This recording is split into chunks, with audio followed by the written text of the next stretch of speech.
Hey everybody, this is Brian here. Today we're going to be talking about a little bit more serious of a topic. Let's get straight to it. Today's topic is that you're enough. A few months ago, I made a video on loving yourself regardless of if others praised you or if they were a little less kind. But today I wanted to go a step farther. Today we're talking about how you're enough without needing to be completed by someone else in a relationship. That's today's primary topic. It's perfectly normal to feel lonely when single, but remember to love yourself and not to draw the false equivalency between single and broken and incomplete and not enough. Don't wait around for others to complete you and make you whatever definition of I guess happiness that you might be waiting for personally. It's an unreliable timeline. Unless you're Professor X, you can't tell exactly when the next person is coming. It could be years.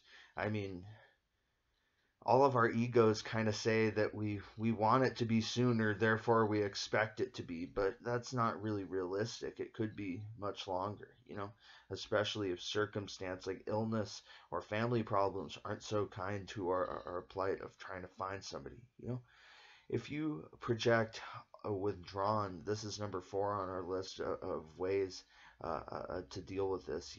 If you project a withdrawn and desperate personality, also you're much more likely to draw a person towards you who's likewise damaged and possibly a bad influence on your scene to go off the rails if you aren't careful. Like if you've had issues with alcohol or drugs in the past, you may also draw someone with personal problems or who is just trying to take advantage of you, especially if you're a young woman or just a young person in general. You might get taken advantage of by somebody who's just trying to hit and run. Try to be confident. I'm not trying to say repress yourself, but look out for what personalities your projected aura may attract. These tips are especially apropos for the introverted and shy. I've always been a little bit withdrawn, and there's another side to people than the one that you meet in the first 5 minutes. That side of them may just be the physical attraction side. Look out for people trying to, like I said, hit and run, for lack of a better term. Remember, I love all of you because you're you. But in the end, the important part is that you love yourself without being handcuffed to another person as a necessity to love yourself.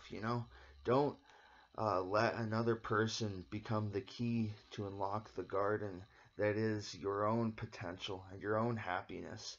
I'm not saying relationships are bad, but of course, if you're happy in one, if you've had a marriage for years and you've had lots of kids or whatever, I'm happy for you.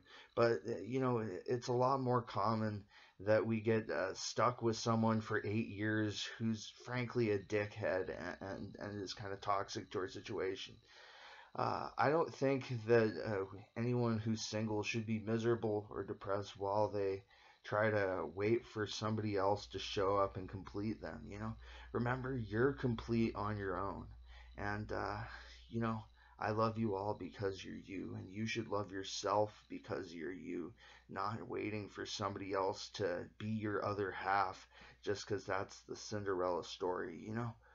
Um, Anyways, I'm out. I hope that this was helpful towards somebody who's had issues with relationships in the past.